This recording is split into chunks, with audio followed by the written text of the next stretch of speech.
Well, hello vinyl community, it's Jacob coming to you from the Dallas Open Micer YouTube channel. Well, here I am with the video I promised in the last video, just with a slight delay. For the sake of continuity though, I am wearing the same shirt in the video, and I think they'll blend together nicely. So this is a record haul video and a story of stories of adventures in Denton, Texas that started out with none other than this gentleman, Doug Kershaw. It was announced on the Dan's Silverleaf website that Doug Kershaw would be performing in Denton, Texas on December 8th, a Thursday night, 2022, and I thought, my goodness, that'll be something to look forward to. I had recently been unable to attend Igor and the Red Elvises, not feeling well with the long COVID and this chest congestion, but I thought, what a great thing to heal up for, and never thought I'd get the chance. 86 years young here, Doug Kershaw. If you don't know him, the Ragin' Cajun gets the stamp of approval from Johnny Cash, and he was, in his recording prime, a major label recording artist. Oh my goodness, I was overjoyed. I originally had a copy of this that got as a hand-me-down from my mother. I called my mother up and said, guess what? I'm gonna get to go and see Doug Kershaw. But then the posting was removed. No concert. I don't know what happened. Checked the Bands in Town website there, and Doug Kershaw no longer appearing in Denton, but appearing in San Marcos, too far away for me to drive in my condition. I was devastated. But you know, what are you gonna do? You can't stay down forever. And there was something that appeared on the Dan Silverleaf website that I thought could cheer me up. There's a local outfit based out of Denton called the 2-Bit Swing Band.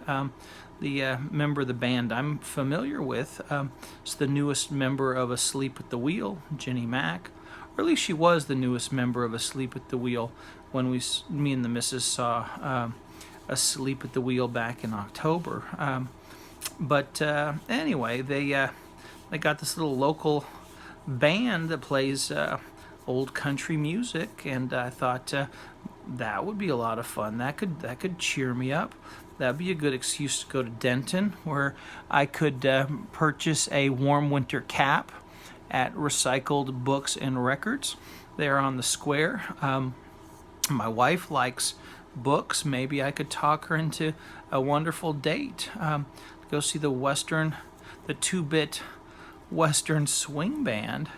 Or, sorry, the 2-Bit, I'm adding the word Western. If I said that previously, I apologize. The 2-Bit Swing Band. Well, my brain's a mess. But anyway, the missus and I went up to Denton, and we got myself a warm winter cap. I got some records. I wonder how many people I already lost in this video. It doesn't matter, because, you know, well, it doesn't negatively affect my life. But anyway, one of the neat things about going into the big purple building, the Recycled Books and Records, the former Opera House in Denton, Texas, is that when you walk into the building, they have their marked down records at the front of the store. They had 2 crates, and I saw poking through the open spaces in crate number 1, I saw this Dire Straits record. Now the cover is not in the best shape I've ever seen, but oh, had it upside down there. I'm a little distracted by the lights here, but anyway, the record's in nice shape. This is an album I know from my CD collection, but I was a little slow on the draw with picking up Dire Straits records, and now with this crazy vinyl boom, you know, things like Dire Straits have become harder to get a hold of. So was happy to find this at a discounted price, but not no deep discount to the quality there. As a matter of fact, all the records I ended up taking in this haul were in fantastic shape, and were all priced reasonably, priced to sell, because they have very tight space there. Their records are packed, and when they have more records to put out, my goodness, you got to get rid of the records you have, and the best way to do that is to sell them. Look at how much this is going to take up. I mean, that's a gatefold Allman Brothers record I didn't have, and I probably wouldn't have this record even today at the remarkable price if it weren't for the fact that there's a Billy Joe Shaver number on here, Sweet Mama. That's a song that Billy Joe Shaver would play pretty much in every one of his concerts. It's nowhere near one of my top favorite Billy Joe Shaver songs, but it is a Billy Joe Shaver song, and all the more reason to purchase this record. Billy Joe Shaver was close friends with Dickie Betts, and he would often mention that. And one time when Dickie was particularly ill, Billy Joe asked the audience to pray for Dickie's recovery. Anyway, moving on. Here was another interesting find, priced to go. This is an early Oscar Peterson record. In a Romantic Mood there, if you can read cursive. All right. And it says here in printing that most people can read, Oscar Peterson with strings. I don't know that this is accurately labeled. It should perhaps say strings with Oscar Peterson. It's very, very, very heavy on the strings. A little too light on the Oscar Peterson for my taste, but it's this nice mid-50s, 1955 Verve label, I believe. I believe that's the original pressing, and Oscar Peterson there with a decorative lady on the cover and some text on the back, cleaned up pretty nice. You can see at one point someone paid $3.98 for it. Fantastic. A little too easy listening and syrupy, but it's an okay one for background noise. You wouldn't probably want to just sit down in your if you got your stereo set up where you got your lounge, your recliner, perfectly lined up between the speakers, so you can be in the best possible spot for listening, and you just sit down and maybe have a beverage of your choice to enhance your listening pleasure, and you would just sit and have your mind blown. I don't think that's the record for that, but it's a nice one to have on in the background.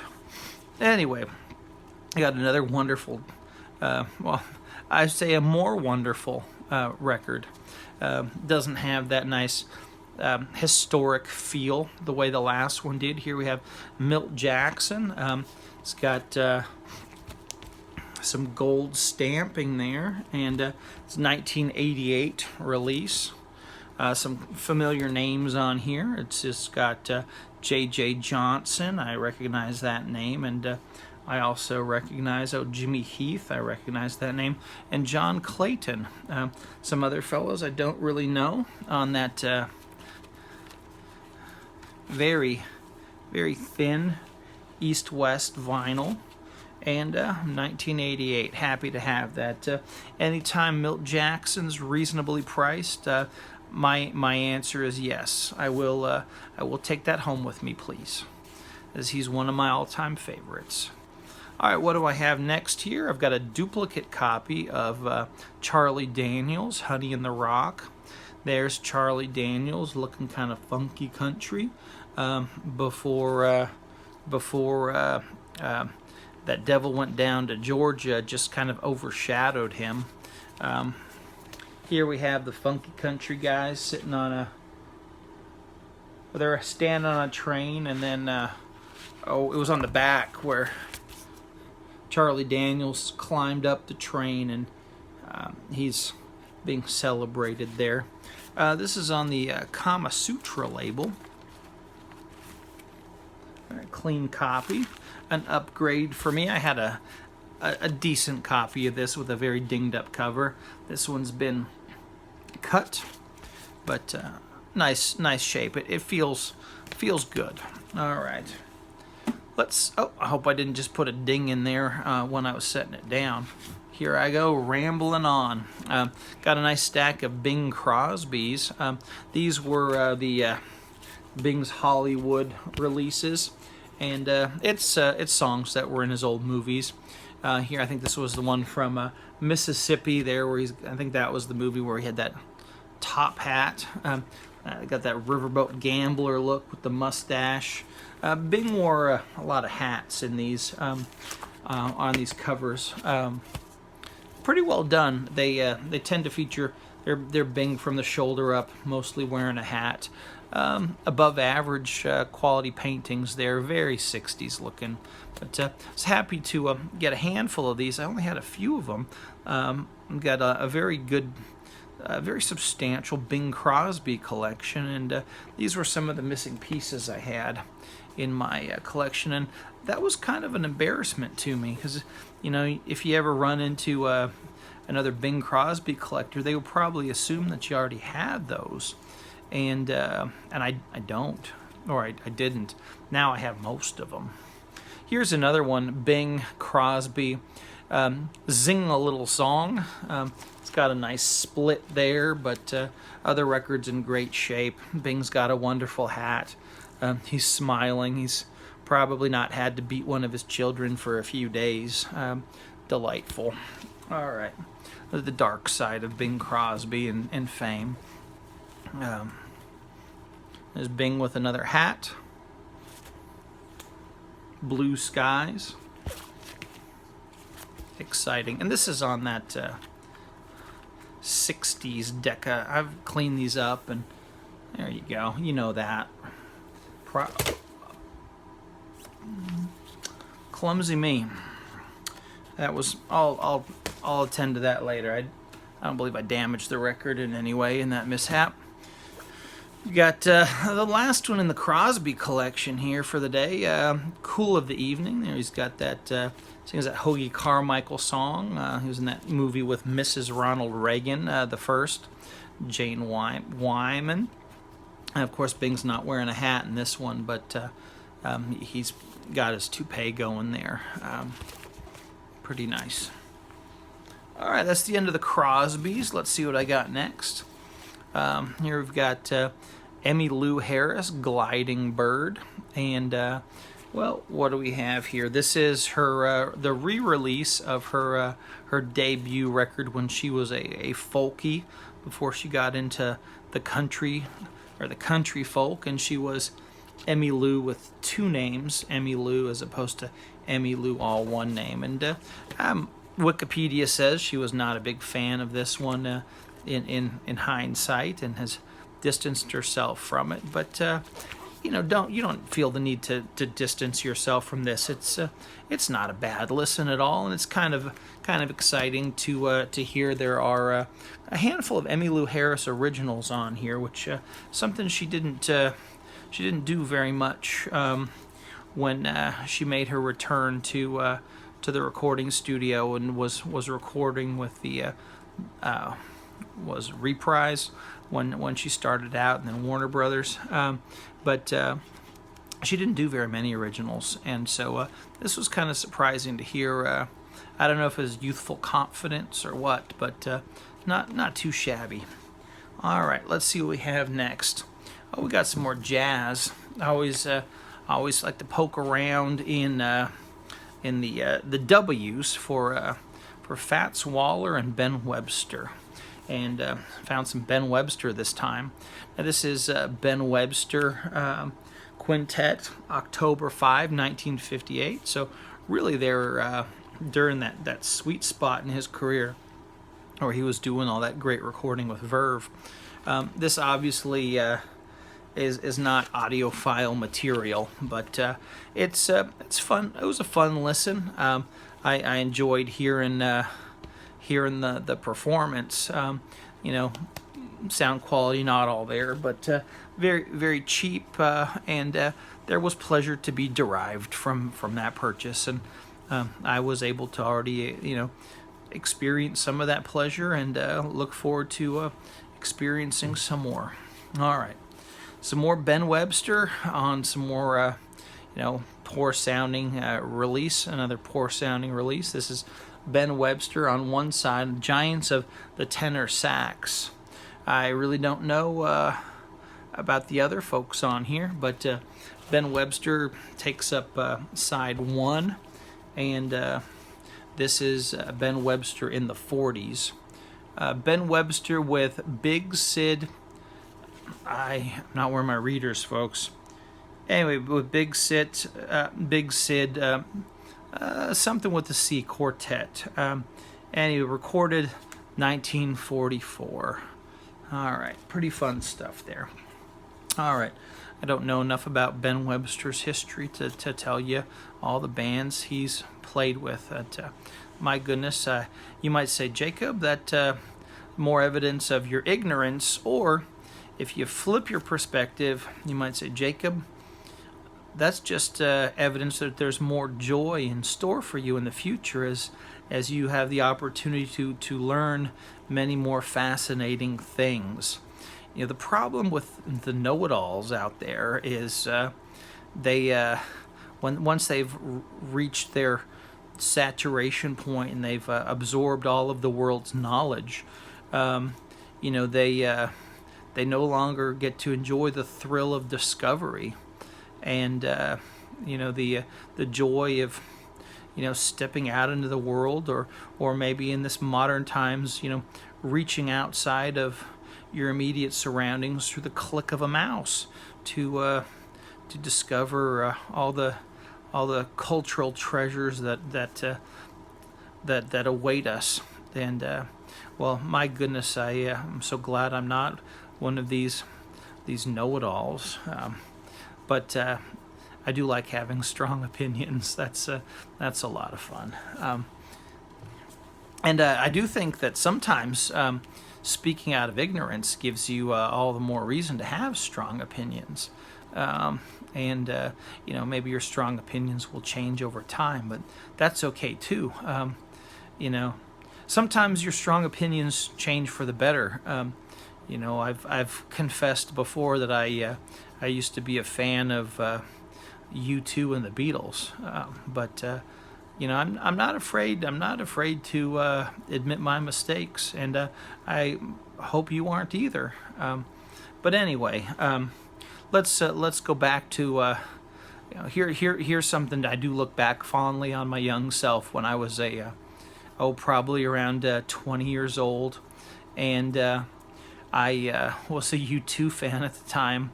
I would go to the local swap meet or flea market, whatever you want to call it, and I would dig through the boxes. I had a really crummy record player, and anyway, I found a copy of this, and it's glaring like crazy there, but it's Art Tatum, Buddy DeFranco on Pablo, and this was my first exposure to Art Tatum and Buddy DeFranco, and a very early exposure to Pablo for me. And I found three things that I loved that day.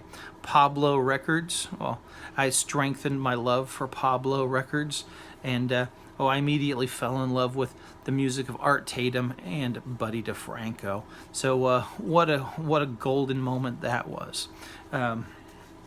Just keeps getting better. Unlike Bono, the frontman of U2 just sours with time, and then what happens. The funny thing happens. You buy something on eBay, and you see a better copy of it, a week or two later, and that's what happened to me here. This Ben Webster Art Tatum collaboration here, where they recorded together in the 1950s for Verve, sealed copy on Pablo, very reasonably priced. Thank you so much, you good folks at Recycled Books and Records in Denton, Texas, for stocking that one, because that made my day. In my opinion, that's about as perfect as a jazz album can get. Anyway, that was the record haul for me. My wife found one book, The Day of the Triffids, and that was an unknown title to me. I do loosely familiar with the story, somewhere or other that filtered into my brain, and it did catch my interest, and I picked it up when it was available after the wife had gone to bed, and she just does her nightly reading, and I snuck it for myself, and I've been enjoying it. It's interesting reading a dystopian novel during our dystopian times, but that's a matter for another video, I suppose. But the Denton adventure wasn't over. After doing our shopping, the missus and I wandered down the hill to Dan's Silverleaf and checked out the 2-bit swing band, and they put on a marvelous show, and they made 2 fans that day, me and the missus. Look forward to seeing them again. Couple of highlights for me: the show, the fellow on the lead guitar performed vocally the Billy Joe Shaver classic, I'm Just an Old Chunk of Coal. He had earlier done a nice cover of